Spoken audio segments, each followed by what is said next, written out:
हिमाचल प्रदेश में कानून व्यवस्था को लेकर उठ रही राजनीतिक बहस के बीच मुख्यमंत्री के प्रधान मीडिया सलाहकार नरेश चौहान ने विपक्ष के आरोपों को भ्रामक बताया है। उन्होंने कहा कि मंडी के तेजाब कांड में आरोपी को तुरंत गिरफ्तार कर लिया गया था और पीड़िता को बचाने का हर संभव प्रयास किया गया।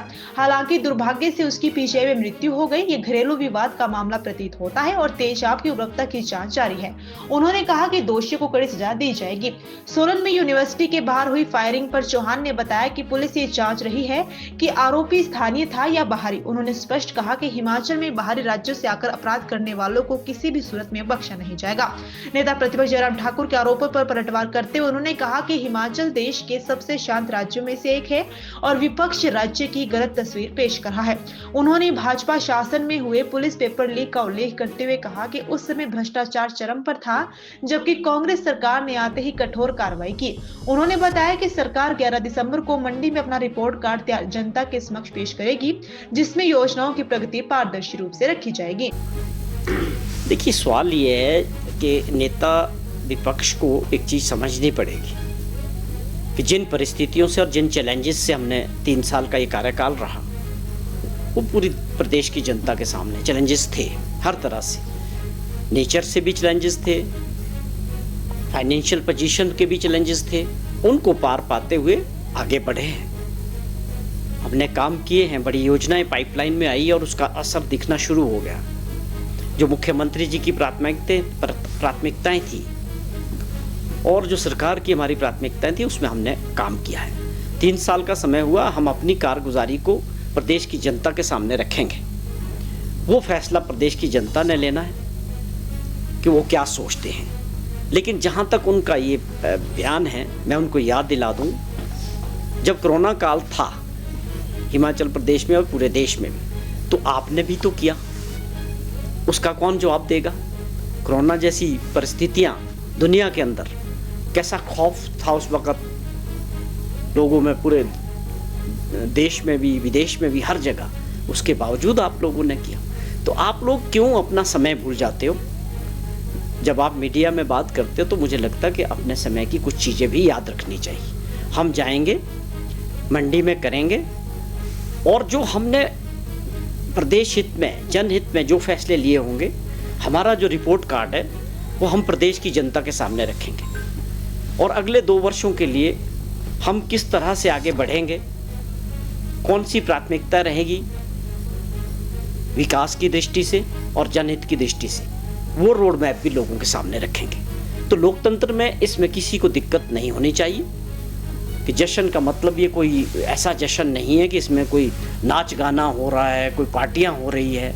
ये एक लोकतंत्र की परंपरा है कि जिन लोगों ने चुन के अपनी सरकार भेजी थी, उनसे उनको एक समय मिलता है जानने का कि आपने 3 साल के कार्यकाल में कौन सी चीज़ें जनहित में और जो हमसे वादे किए थे उसमें आप कितने खरे उतरे हैं और आगे आप किस तरह से अगले 2 वर्षों के लिए काम करेंगे। तो मैं समझता हूँ इसमें किसी को कोई दिक्कत नहीं होनी चाहिए। ये जनता के बीच अपनी रिपोर्ट कार्ड रखने का एक अच्छा मौका किसी भी सरकार के पास होता है।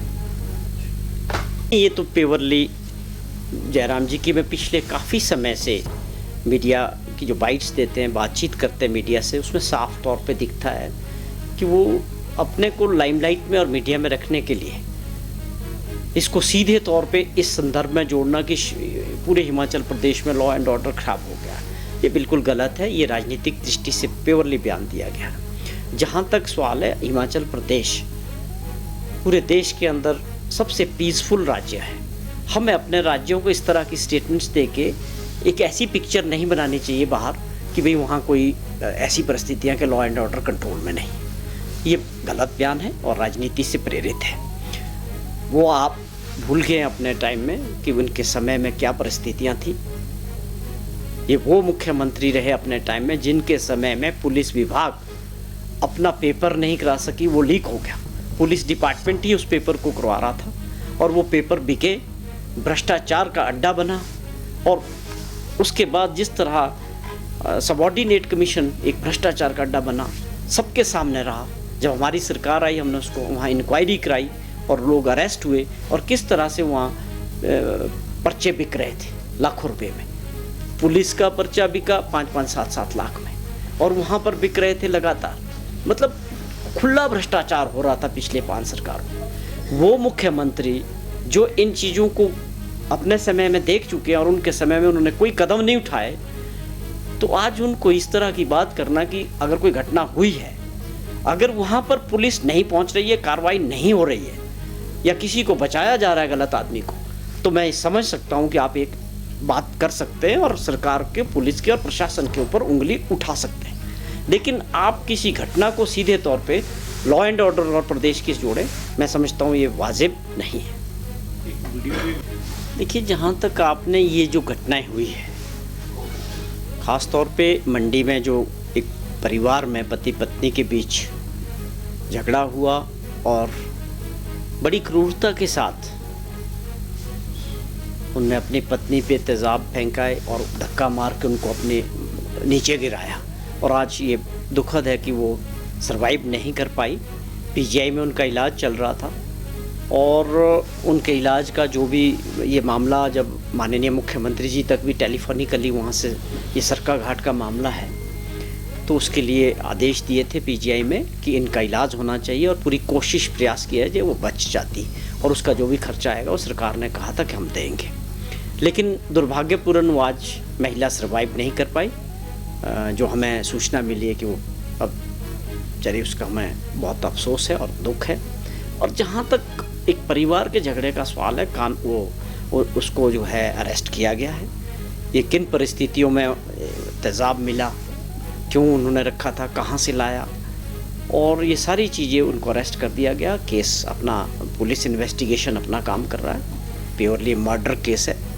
और किसी को, मतलब आप ये समझें कि सरकार किसी के प्रति कोई नरमी बख्शती है, ये ऐसे क्राइम हैं जो आप एक परिवार के अंदर आप कर रहे हैं। अब इसमें जो समाज है या पुलिस है, वो क्राइम होने के बाद ही एक्शन में आता है।